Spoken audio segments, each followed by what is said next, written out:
Let's get stuck into today's topics. Let him get on with the job. Those were the words of Defence Secretary Grant Shapps to Tory MPs considering ousting Rishi Sunak before the general election. Shapps says now is not the time or place to try to put in place yet another Conservative Party leader.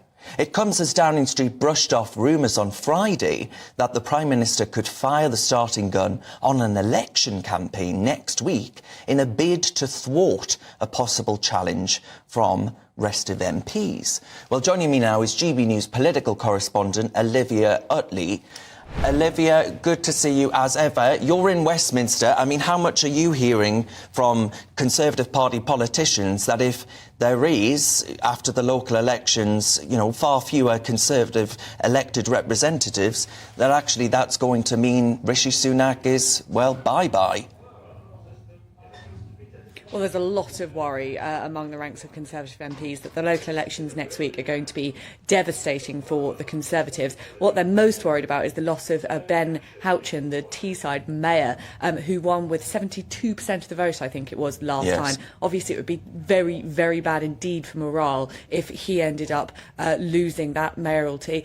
There are plenty of other councillors who think that they are at risk of losing their seats too. And, of course, if it is catastrophic for the Conservatives, then it does seem quite likely that quite a few MPs will start to think, well, hang on a minute, yes, changing leader 6 months before an election isn't a great look, but do we want to sort of go down with this ship? They might just think maybe now is the moment for a final roll of the dice. If Rishi Sunak is still polling so badly and morale becomes that low, then I think, yes, we can expect a number of letters of no confidence in the Prime Minister.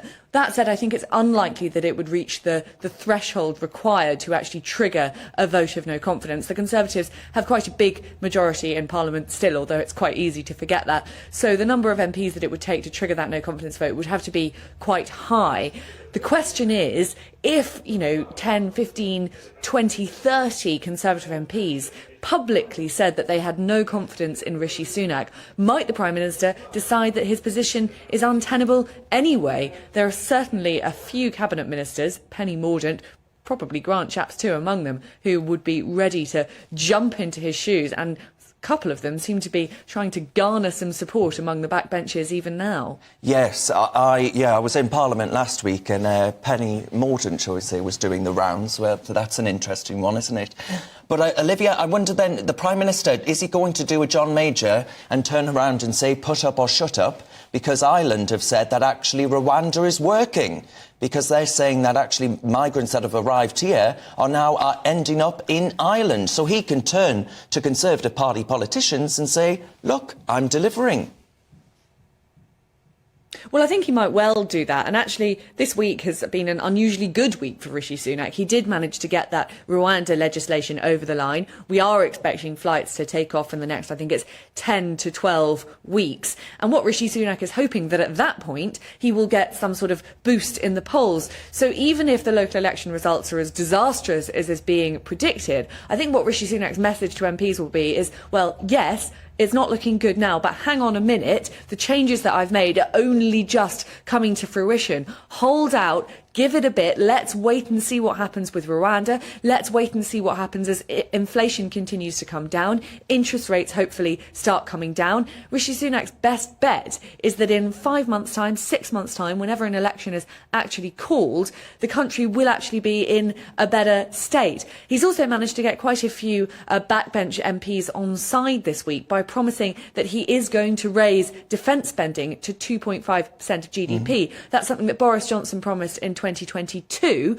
and Rishi Sunak failed to promise to do during the leadership election between him and Liz Truss. Well, that made a lot of enemies in the Conservative Party who think that with the global state as it is, we should be putting lots and lots of investment into defence.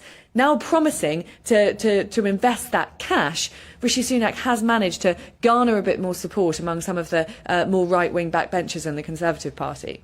Yeah, I mean, especially at this moment, right, this moment in time, it seems somewhat negligent that the UK isn't fully operational, right, when there are threats across the piece. I mean, so many people email in to us, Olivia, and say, what on earth is going on, right? We're not fit to defend a sandcastle. Well, exactly. I mean, that is a message that's been echoed up and down the country by generals, retired generals, really senior officials in the armed forces.